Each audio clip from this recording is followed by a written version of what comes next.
Halo semua, perkenalkan nama saya Muhammad Aziz Fernando Reza dengan NIM 106.21014. Pada video ini saya ingin membahas aspek dan profil dari negara Prancis. Negara Prancis memiliki nama resmi yaitu République Française atau Republik Prancis. Negara Prancis ini berada di kawasan Eropa dan juga merupakan anggota dari organisasi kawasan Eropa yaitu European Union atau Uni Eropa. Negara Prancis memiliki luas wilayah sebesar 500.043.941 km persegi. Lalu negara Prancis ini dihimpit di timur laut oleh negara Belgia dan Luxembourg, di timur dihimpit oleh Jerman, Swiss, dan Italia, lalu di laut Mediterania dihimpit oleh Monaco dan Spanyol, dan di selatan dihimpit oleh Andorra. Bentang alam Prancis sebagian besar terdiri dari dataran yang relatif rendah dan dataran relatif tinggi, dan juga memiliki pegunungan terkenal seperti Alpen dan Pyrenees. Lalu, keanekaragaman bentuk tanahnya pun sangat ciri khas Eropa kontinental. Sekian dari saya atas pembahasan aspek dan profil dari negara Prancis. Terima kasih. Assalamualaikum warahmatullahi wabarakatuh.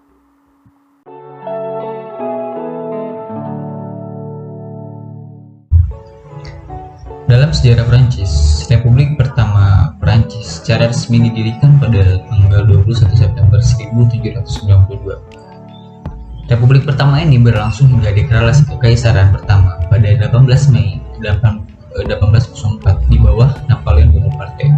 Meskipun bentuk pemerintahannya berubah beberapa kali, namun secara resmi didirikan pada tanggal 18 Mei 1804. Periode ini ditandai dengan jatuhnya monarki, pembentukan konvensi nasional, dan pemerintahan teror, versi Thermidorian, dan pendirian Republik. Dan pada akhirnya pembentukan konsulat, dan setelahnya naik Napoleon ke tampuk kekuasaan. Lalu sebagaimana yang kita ketahui, ada yang dinamakan tentang peristiwa revolusi Prancis. Hanya menjadi saksi bahwa Prancis melalui prosesnya yang begitu panjang, lalu mendeklarasikan dirinya sebagai republik sekuler. Tepatnya pada abad 17 dan 18, muncul kritik sosial yang semakin tajam yang membawa Prancis pada revolusi Prancis pada tahun 1789. Dan sebagaimana dikutip bunyi pasal 1 Konstitusi Prancis 1958 yang menyatakan bahwasannya Prancis adalah republik sekuler, demokratis, dan sosial. Emmanuel J. Michael Frederick Macron yang lahir pada 21 Desember 1977 di Amiens. Mungkin itu sudah tidak asing lagi pada masyarakat Prancis, karena beliau adalah merupakan salah satu presiden termuda dan sekarang menduduki jabatannya sebagai presiden. Halnya beliau adalah anak tertua dari dua dokter, yaitu Jean Michel Macron dan Emmanuel Macron, Prancis Gonzales. Macron dikenal sangat cerdas sejak usia dini, menunjukkan adanya bakat sastra, politik, dan teater. Hanya menjadikan sebuah gambaran bahwasanya Macron sudah ada keterkaitannya dan ada skillnya ketika masih kecil. Dan pada November 2016, Macron secara resmi mengumumkan pencalonannya untuk pemilihan presiden pada tahun 2017. Meskipun tidak memiliki pengalaman sebagai pejabat terpilih, Macron mendapatkan dukungan dari kiri dan kanan. Hanya dilihat daripada proposalnya untuk menunjukkan pajak perusahaan, perumahan, reformasi, kesejahteraan, dan pensiunan, serta mencurahkan sumber daya untuk penataan lingkungan dan adanya energi, transportasi, dan lain sebagainya. Dan ketika pemungutan suara dilakukan tepatnya pada 7 Mei 2017, Macron telah mengumpulkan lebih dari 66% dan mengalahkan Le Pen pada waktu itu adalah rivalnya atau saingannya. Dan secara resmi atau secara konstitusional meyakinkan ini menjadikannya Macron sebagai presiden, dan mengukir sejarah Prancis bahwasanya Macron adalah presiden termuda dalam sejarah Prancis. Lalu kita di sini akan membahas tentang pertahanan dan keamanan. Prancis memiliki posisi yang cukup penting di kawasan Eropa dan Uni Eropa, yakni menjadi salah satu inisiator sekaligus pendiri unifikasi bangsa Eropa pasca Perang Dunia II, tepatnya pada tahun 1950-an. Kemudian, Prancis adalah satu-satunya negara Uni Eropa pasca Brexit yang merupakan anggota tetap Dewan Keamanan PBB, dan sebagaimana yang kita ketahui bahwa Prancis itu memiliki hak veto dalam memutuskan sebuah keputusan dan Prancis sangat berpengaruh di sana. Selain itu juga Prancis mengembangkan tenaga nuklir dan anggota penting Uni Eropa dan NATO. Dengan demikian, negara Prancis ini berambisi untuk terus mempertahankan otonomi strategis dan membangun Eropa menjadi lebih kuat untuk menghadapi semakin banyaknya tantangan yang ada, baik itu dari internal maupun eksternal. Selain itu, Prancis berada di peringkat ke-7 dari 142 negara dengan militer terkuat dengan memegang skor 0,183 skala. Hanya posisinya dianggap sangat berpengaruh dan dilihat daripada alutsista tentaranya, Prancis sangatlah mumpuni. Terima kasih.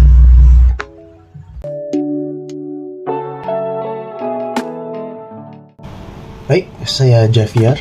Di sini saya akan memaparkan sedikit mengenai ekonomi dari negara Prancis. Prancis itu merupakan salah satu negara yang ekonominya termasuk dalam kekuatan ekonomi yang utama yang besar di dunia, seperti Amerika Serikat, Jepang, Jerman, Italia, dan UK atau Inggris, di mana posisi keuangan mereka ini sebenarnya mencerminkan sejarah pertumbuhan ekonomi yang bisa dibilang sangat pesat, ditandai dari pasca Perang Dunia Kedua hingga sekitar pertengahan 1970-an, yang dimana hal ini disebut sebagai Trente Glorieuses atau 30 Years of Glory. Dalam masa ini, ekonomi Prancis itu yang menjadi fokus sebagai peningkatan terbesar dalam ekonominya adalah pertanian, yang kemudian seiring waktu diikuti oleh industri dan manufaktur yang kemudian menjadi fokus di era itu. Dan pada saat itu juga dibandingkan dalam era pertaniannya, Prancis sebenarnya memiliki kekurangan sumber daya energi, ya, di mana cadangan batu bara mereka diperkirakan sekitar 140 juta ton. Akan tetapi angka ini kemudian menurun drastis karena adanya kesulitan dan harga yang cukup tinggi dalam proses penambangannya, sehingga pada tahun 1950-an produksi tahunannya turun menjadi 60 juta ton, di mana 40 tahun kemudian turun lagi lebih drastis menjadi kurang dari 6 juta ton, dan akhirnya pada 2004 tambang batu bara terakhir di Prancis ditutup. Dan dari saat itu Prancis kemudian mendapatkan cadangan batu bara mereka dari impor, terutama kepada negara-negara seperti Australia, Amerika Serikat, Afrika Selatan, dan juga Jerman. Sumber daya energi lainnya bagi Prancis itu mereka tidak tersedia karena mereka pertama kali menemukan gas alam yang dieksploitasi oleh mereka itu adalah di daerah barat daya Prancis, sekitar daerah Lac, itu pada tahun 1957, yang produksinya pun meningkat secara substansial setelah menemukannya. Hanya menurun setelah tahun 1978 karena cadangannya menjadi habis. Dan kemudian pada akhir tahun 1990-an produksinya dapat diabaikan sehingga membutuhkan impor tingkat tinggi, terutama dari Laut Utara untuk gas alam. Kemudian di sisi keuangan, Prancis memiliki salah satu sektor perbankan terbesar di Eropa Barat, dan 3 institusi utamanya yaitu Crédit Agricole, BNP Paribas, dan Société Générale, termasuk di antara bank-bank papan di atas benua Eropa. Secara tradisional, aktivitas perbankan milik Prancis ini dikontrol secara ketat oleh pemerintah melalui Banque de France. Namun demikian, deregulasi yang dimulai pada tahun 1960-an menyebabkan peningkatan substansial dalam perbankan cabang dan pemegang rekening bank. Dan juga undang-undang yang muncul pada 1984 itu pun semakin mengurangi kontrol atas aktivitas bank, yang demikian memungkinkan mereka untuk menawarkan layanan yang lebih luas dan juga menyebabkan persaingan yang lebih besar. Nah, sejak itu ekonomi perbankan mereka didorong oleh pencabutan pembatasan pergerakan bebas dalam UI pada tahun 1990-an. Bank-bank telah menginternasionalisasi aktivitas mereka secara luas. Dan pada tahun 1993, Bank de France diberikan status independen yang membebaskannya kontrol negara. Modern ini, Prancis memiliki ekonomi yang cukup melambat dalam perkembangannya ya. Di kisaran tahun 2017 sampai 2019, di mana pada periode ini fokus ekonomi mereka adalah turisme, manufaktur, dan juga bidang farmasi.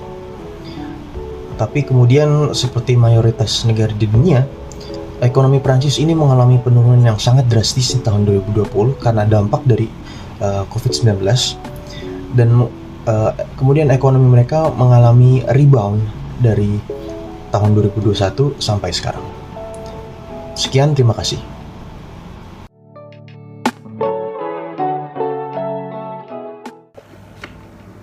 Halo semuanya, nama saya Muhammad Zaki Damrio dengan NIM 10622138. Pada kesempatan kali ini, saya akan menjelaskan mengenai country profiling dalam sektor sosial budaya yang ada di negara Prancis. Yang pertama, untuk jumlah populasi warga itu sendiri di Prancis berjumlah 65.251.837 jiwa per tahun 2023. Dan untuk etnisnya sendiri, warga Prancis mayoritas merupakan keturunan bangsa Yunani, Ligurians, bangsa Celtic, hingga bangsa Jerman. Dan untuk bahasa yang digunakan sendiri, warga Prancis menggunakan bahasa Prancis sebagai bahasa kesehariannya dan tidak jarang juga menggunakan bahasa Inggris. Dan untuk ibu kotanya sendiri, ibu kota Prancis berada di Paris. Dan untuk beberapa major cities sekitarnya memiliki nama Marseille, Lyon, Toulouse, dan beberapa kota lainnya. Dan menurut saya, quality of life di Prancis dapat dikatakan cukup baik. Karena warga Prancis memiliki pandangan individualisme yang cukup tinggi. Mereka menghargai kebebasan hingga rasa tanggung jawab yang tinggi dari tiap-tiap individu. Tidak hanya itu, warga Prancis dikenal memiliki gaya hidup yang cukup sopan dan rasa solidaritas yang cukup tinggi antar sesama penduduk di Prancis. Sekian dari saya, kurang lebihnya mohon maaf. Terima kasih.